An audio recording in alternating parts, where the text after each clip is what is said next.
vous allez bien, moi ça va super et aujourd'hui je vous retrouve pour ma wishlist du mois de juin et juillet, les sorties en gros qui m'intéressent. Alors oui, j'arrive un peu après la guerre, on est déjà à la moitié du mois de juin, mais je vais quand même parler de livres qui sont sortis au début du mois parce que c'est des livres qui m'intéressent et que potentiellement je peux acheter. Il y a des livres que je vais peut-être acheter ou du moins c'est des séries qui m'intéressent et d'autres que je suis sûre d'acheter, ma carte bleue est prête et c'est déjà calculé. Bref, sans plus tarder, on va attaquer les livres du mois de juin qui m'intéressent. Il y a d'abord Run Boy Run de Emily Kind, publié chez Plume du Web, qui m'intéresse parce que c'est une romance MM, que ça se passe au Japon et qu'il y a une ambiance un petit peu sportive. C'est, je crois, de mémoire un Grumpy X Sunshine et je n'ai jamais lu de livre édité chez Plume du Web, donc ça serait l'occasion de découvrir aussi cette maison d'édition. J'ai déjà vu sur les réseaux sociaux des retours plutôt positifs. Je sais que c'est un préquel, mais pour le coup, cette romance-ci m'intéresse plus que le livre d'où est issue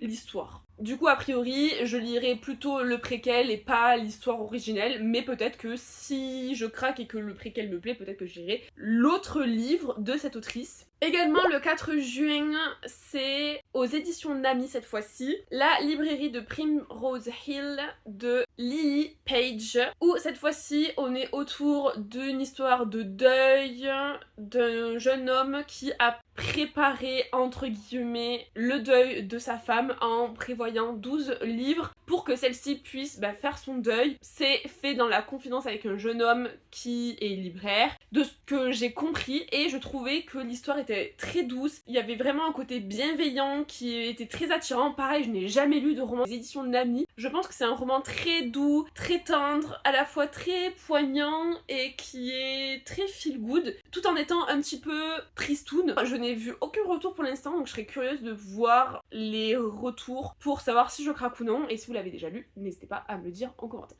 Ensuite, c'est une série, donc là c'est le tome 4, c'est Les Mystères de Beaton Cove de Laetitia Sivi à la collection Antelion qui est de chez Fleurus, si je ne me trompe pas, où cette fois-ci c'est un cozy mystery, c'est du young adulte, et il y a une petite romance, donc c'est le tome 4, je n'ai jamais lu cette série, mais c'est une série que je vois beaucoup, dont j'en entends beaucoup parler, mais en très très bien, et j'aimerais bien la découvrir, voir si cette série me réconcilierait avec la cozy mystery, sauf qu'il faudrait que j'attaque par le tome 1, mais il me semble que j'ai l'impression, en tout cas c'est le visuel des couvertures qui me donne cette impression là, que chaque tome est un peu en lien avec une saison, parce que le tome 1 il est marronné, le tome 2 il est bleu ciel et le tome 3 est vert, donc j'ai l'impression que c'est un petit peu autour des saisonnalités, peut-être que je me trompe complètement, mais voilà, c'est un roman qui m'intéresse et c'est une série qui me fait de l'œil, donc à voir si je craque. En tout cas il faudrait que je commence par le tome 1. Et enfin le dernier roman de juin qui m'intéresse, c'est Hated Rivalry, donc le tome 2 de la saga de Game Changer de Rachel Ray, publié chez Chatterley,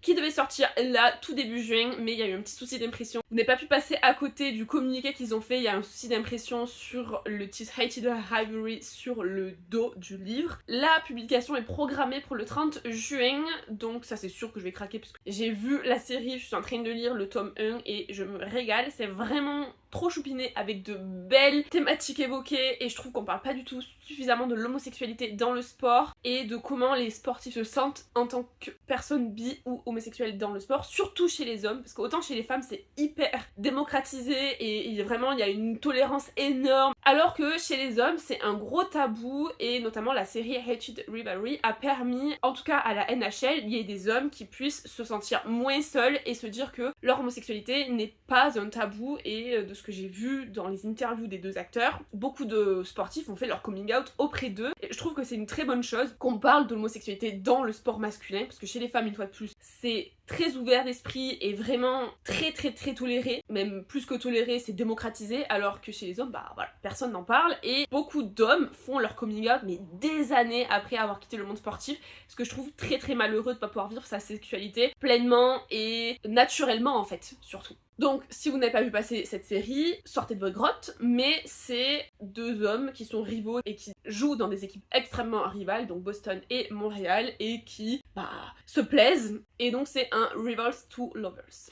Et maintenant passons au mois de juillet. En juillet sort le dernier tome de la saga Heartstopper de Alice Oseman publié chez Hachette, où pareil on découvre Nick qui est un jeune garçon bisexuel qui fait du rugby, donc pareil cette présence de l'homosexualité et de la bisexualité dans le sport, et je trouve ça hyper important d'en parler, et Charlie qui lui est ouvertement gay dans son collège, même si il a été outé par d'autres personnes. Donc je vous invite grandement à découvrir cette série, donc c'est un roman graphique. Elle est aussi dispo sur Netflix. Faut que je termine la saison 3. J'ai vu que le premier épisode, mais j'ai lu les bouquins. Et enfin, le bouquin que je suis sûre d'acheter, mais vous pouvez pas ne pas le savoir. Enfin, ceux qui savent, une fois de plus. J'en ai parlé la semaine dernière, donc je vous laisse vraiment genre 3 secondes pour capter quel livre je vais parler. C'est Timing 7 de Chloé Walsh, publié chez Chatterley. Donc c'est le 5e tome des Boys of Tommen. C'est sur mon personnage préféré, Gypsy, et l'histoire d'amour avec Claire. Donc pareil, c'est autour du rugby, ça se passe en Irlande. C'est absolument incroyable. J'ai trop hâte de découvrir ce tome.